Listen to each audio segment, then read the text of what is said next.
پاکستانی مان ہے. پاکستان میں رہتے ہوئے جو پاکستان کا نہیں ہے تو پھر وہ کسی کا بھی نہیں. دو رائے ہو نہیں نہیں، سکتی. اس پہ شک ہی نہیں ہے. اور میں تارڑ صاحب کو ویلیو کروں گا کہ آج یہاں سے کنڈیم کر کے میسج دیں. کر دیں جی، کنڈیمنگ کا دل راضی ہو جائے گا، اس میں تو شک نہیں، نہیں. اسٹرانگیسٹ آف ورڈز میں جی میں دیکھیے تھوڑے بہت ووٹ دیں وہ بھی ہماری طرف میں آ اس رہی ہیں. بیان کی سخت ترین تردید کرتا ہوں، سخت ترین تردید کرتا ہوں اس بیان کی، اور وہ پارٹی صدر ان کو شو کاز دے چکے ہوئے ہیں اور وہ بڑی غلط حرکت انہوں نے کی تھی. I strongly condemn that. میں بڑا پیٹریوٹک پاکستانی ہوں، there are no two ways about it. باقی باتیں بات کی ہیں. اب پرابلم کیا ہے؟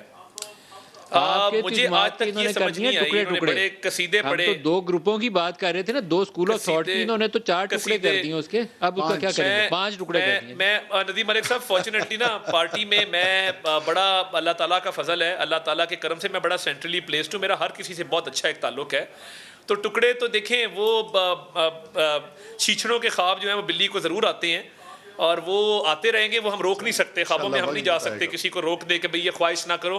خواہشوں کو خوبصورت شکل دینے کے لیے خواہشوں کی قید سے آزاد ہونا چاہیے. خواہش کی جو مرضی کرتے رہیں آپ. نہیں سر، آپ نے بڑی لمبی بات کی، مجھے مکمل کر لینے دیں. میں آپ کو نہیں ٹوکا، میرا ذرا چین آف تھاٹ ذرا چلنے دیں. عمران خان صاحب کے بارے میں انہوں نے بات کی.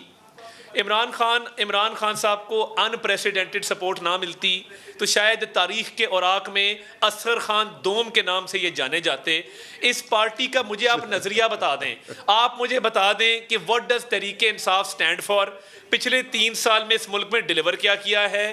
یہ ادھر ادھر سے ریف ریف پولیٹیکل پارٹیز کا اکٹھا کر کے جو جماعت بنی ہے اور پولیٹیکل سٹرگل کا نام دیا گیا ہے، تو یہ پولیٹیکل سٹرگل کا آغاز مشرف کے ریفرینڈم سے شروع ہوا تھا کہ جب بھائی صاحب نے جا کے مینار پاکستان پہ مشرف کا ہاتھ کھڑا کر کے اس کی تائید کی تھی اور انکنڈیشنل سپورٹ، ایک ان کانسٹیٹیوشنل اقدام کی انہوں نے اس وقت کی تھی. اس کے بعد تابعداری کر کے آج جس مقام پہ پہنچے ہیں، جہانگیر ترین 10 بندے اکٹھے کرتا ہے اور ڈٹ کے کھڑا ہے. اب کپتان گھٹنے ٹیکنے پر مجبور ہو جاتا ہے. وہ 4 تڑیاں لگاتا ہے اور کہتا ہے میں تمہاری حکومت کی ایسی کی تیسی پھیر کے ووٹ آ کے پھینکوں گا. آپ ایف آئی اے کا پرچہ دیتے ہیں. چینی آپ نے خود ایکسپورٹ کی ہوتی ہے، چینی آج بھی 100 روپے کی مل رہی ہے. آپ بلیک میل ہوتے ہیں، آپ این آر او دیتے ہیں اور آپ کہتے ہیں کہ بھائی میرا بجٹ پاس کرا دو. مجھے 2/3 میجورٹی بیساکھیوں کے ساتھ بھی حاصل نہیں ہو سکی. تمام تر سپورٹ کے باوجود میں 6 سیٹوں کی فیڈرل حکومت اور کوئی 10 سیٹوں کی پروونشل حکومت لے کے بیٹھا ہوں. مہربانی کرنا مجھے ڈسٹرب نہ کرنا، میں مارا جاؤں گا. اور جب یہ یوسف رضا گیلانی صاحب الیکشن جیتے تھے سینٹ کا، انہوں نے اپنے ممبران کے ساروں کی جا کے منت ترلا کیا کہ اگر کوئی یہاں سے نکلا تو ڈیفیکشن کلاز لگ جائے. خط لکھے اور خط میں درج کیا کہ جی مارے جائیں گے. تو مجھے بتائیں کہ آپ اور کیا سپورٹ چاہتے ہیں؟ آپ کو اقتدار دیا ہے، آپ کی انپریسیڈنٹڈ سپورٹ کی ہے، آپ کو ابھی بھی ہاتھ سے پکڑ کے چلا رہے ہیں. کٹ پتلی آپ ہیں.